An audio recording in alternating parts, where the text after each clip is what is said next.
কক্সবাজারের উখিয়ার রোহিঙ্গা ক্যাম্পে অভিযান চালিয়ে বিপুল পরিমাণ গুলি, অস্ত্রসহ দুজনকে গ্রেপ্তার করেছে ১৪ আর্ম পুলিশ ব্যাটালিয়ন এপিবিএন। এ সময় তাদের কাছ থেকে একটি 1 শুটার গান, 3 রাউন্ড রাইফেলের গুলি, 2 রাউন্ড শর্ট গানের কার্তুজ ও 5 রাউন্ড রাইফেলের গুলির খোসা উদ্ধার করতে সক্ষম হয়। গ্রেপ্তারকৃতরা হলেন উখিয়ার 5 নম্বর রোহিঙ্গা ক্যাম্পের সি ব্লকের বাসিন্দা নূর সালামের ছেলে মোহাম্মদ জোবায়ের ও একই রোহিঙ্গা ক্যাম্পের সোনামিয়ার ছেলে মোহাম্মদ শফিক। গ্রেপ্তারকৃত আসামিদের উখিয়া থানায় হস্তান্তর করা হয়েছে। শুক্রবার 5 জুলাই ভোরে উখিয়ার 5 নম্বর রোহিঙ্গা ক্যাম্পে সি 6 ব্লকে এই অভিযান চালানো হয়।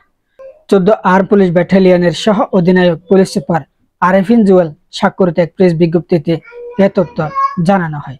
এ ব্যাপারে 14 আর্ম পুলিশ ব্যাটালিয়নের অধিনায়ক অতিরিক্ত ডিআইজি মোহাম্মদ ইকবাল বলেছেন, তাদের দেহ তল্লাশি করে 3 রাউন্ড রাইফেলের গুলি, 5টি রাইফেলের গুলির খোসা এবং কোমরের লুঙ্গিতে মোড়ানো অবস্থায় পাওয়া 2টি শর্ট গানের কার্তুজ সহ তাদের গ্রেপ্তার করে উখিয়া থানায় হস্তান্তর করা হয়েছে।